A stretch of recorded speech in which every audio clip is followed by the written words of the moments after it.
지금 국회 외교통일위원회에서는 남북미 판문점 회동 후속 방안과 일본의 통상 보복 조치, 그리고 북한 어선 입항 사건 등에 대한 동향 보고가 이어지고 있습니다. 네, 여야의 공방도 치열한 상황인데요. 국회 취재기자 연결합니다.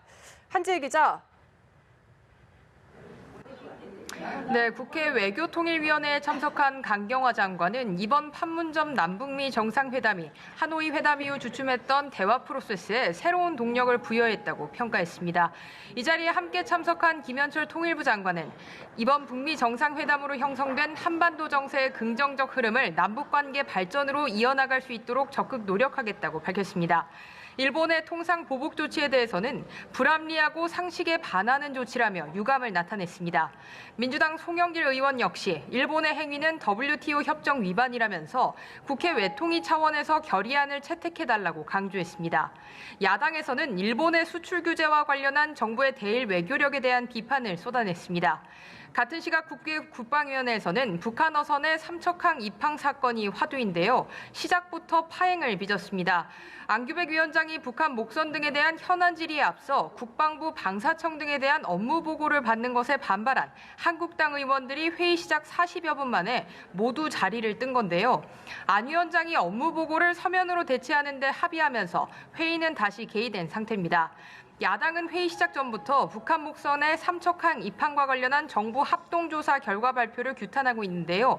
민주당은 국정조사 없이 국방위에서도 충분히 사실관계를 규명할 수 있다는 입장입니다.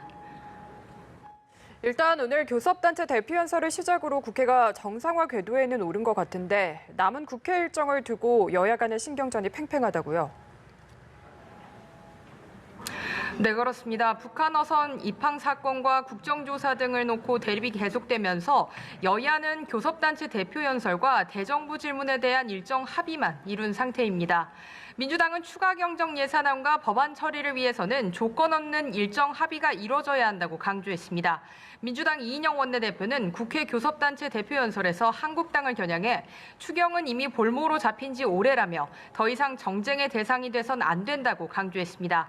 당정청도 오늘 협의회를 열고 가장 시급한 과제로 6조 7천억 원 규모의 추경 예산안을 꼽았습니다.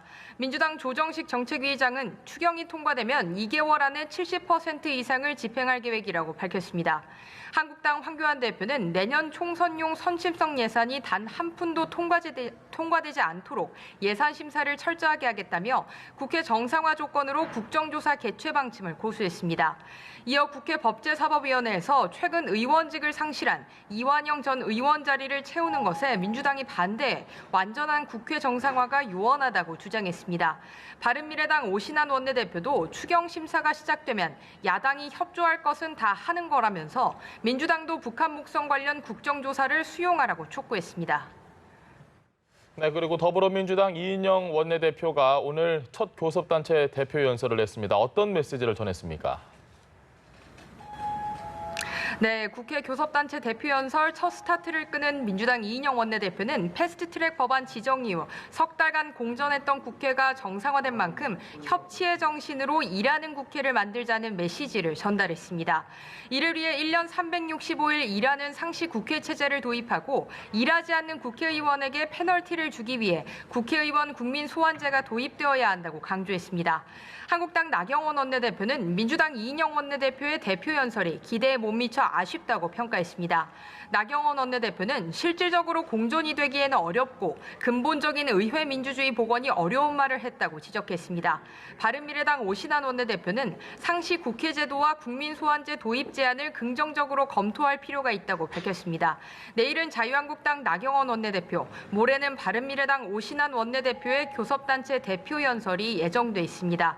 지금까지 국회에서 연합뉴스TV 한지입니다.